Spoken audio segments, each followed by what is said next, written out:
কৰিম, ধুনীয়াকে উত্তৰ দিবি দেই কিন্তু। হ'ব ছাৰ, আমি ধুনীয়াকে উত্তৰ দিম। এই বেকলা, কি অকলে অকলে খাই আছে দেখোন, ইংলিছ পাগলা হ'লে নেকি? ছাৰ, মই আপি এটাক ভাল পাইছিলো, আপিটো কিন্তু মোক একদম পাত্তা দিয়া নাছিল। পিছত তাই বেলেগ পলাই আছে 16 বছৰতে, আপাটোৰো 16 বছৰ। তাৰপিছত কি হ'ব? দুদিন আগত ছাৰ ভাল লাগি কাৰণে জেলত ভৰাই থৈ দিছে। তাকে মই আজি নিউজটো দেখা পাই তামাম হাঁহি উঠছি ছাৰ। তই এটা প্ৰশ্ন উত্তৰ দি, বৰ্তমান সময়ত সকলোতকৈ বেছি চিন্তা কৰিবলগীয়া বিষয় কি?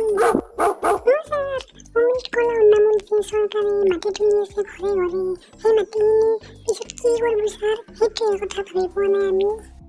কি কৰিব তই চিন্তা কৰিব নালাগে দেই, হিমন্ত মামাৰে চিন্তা কৰি থৈ দিছে আগৰ পৰাই। তোৰ আজি স্কুলত আহোঁতে কিয় দেৰি হ'ল কচোন? ছাৰ, মই স্কুলত অহাৰ সময়ত মা আৰু দেউতাৰ বহুত কাজিয়া লাগি আছিল, সেইকাৰণে দেৰি হৈছে।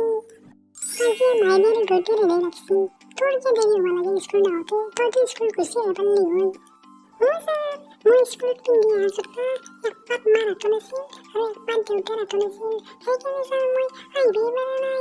কেনেকৈ আহিম? দুপাত জোতা একপাত মাৰ হাতত একপাত দেউতাৰ হাতত, দুয়ো গাত বান্ধি কাৰণে সাজু হৈ আছে। মই বহুত ভাগ্যৰ বলত তহঁতৰ নিচিনা ছাত্ৰ ছাত্ৰী ভালত পাইছো দেই। চলিয়া তহঁতক লৈ মই গৌৰৱ কৰোঁ, মোৰ মাথাই উৰিছে আজি। হ'ব দে, আজি ক্লাছ নকৰোঁ আৰু ঘৰত যাওঁ, তহঁতৰ ঘৰত যা।